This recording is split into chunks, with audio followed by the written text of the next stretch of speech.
अकबर को शिकार का बहुत शौक था।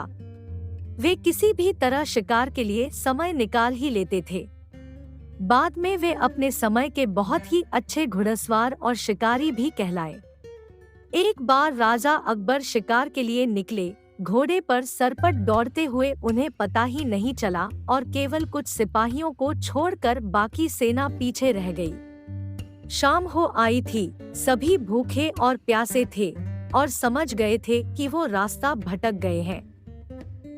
राजा को समझ नहीं आ रहा था कि वह किस तरफ जाएं। कुछ दूर जाने पर उन्हें एक तिराहा नजर आया। राजा बहुत खुश हुए, चलो अब तो किसी तरह वे अपनी राजधानी पहुंच ही जाएंगे।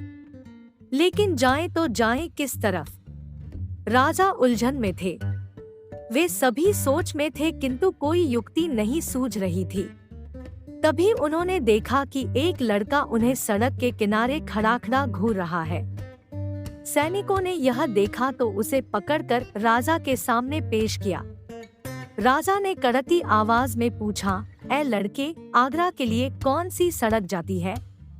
लड़का मुस्कुराया और कहा, जनाब, ये सड़क चल नहीं सकती तो ये आगरा कैसे जाएगी? महाराज, जाना तो आपको ही पड़ेगा। और यह कहकर वह खिलखिलाकर हंस पड़ा।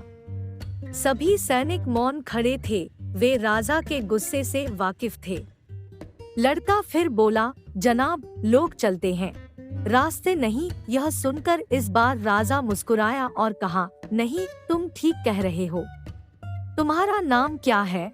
अकबर ने पूछा। मेरा नाम महेश दास है महाराज, लड़के ने उत्तर दिया। और आप कौन हैं? अकबर ने अपनी अंगूठी निकालकर महेश दास को देते हुए कहा, तुम महाराजा अकबर हिंदुस्तान के सम्राट से बात कर रहे हो। मुझे निडर लोग पसंद है। तुम मेरे दरबार में आना और मुझे ये अंगूठी दिखाना। ये अंगूठी देखकर मैं तुम्हें पहचान लूंगा। अब तुम मुझे बताओ कि मैं किस रास्ते पर चलूं ताकि मैं आगरा पहुंच जाऊं।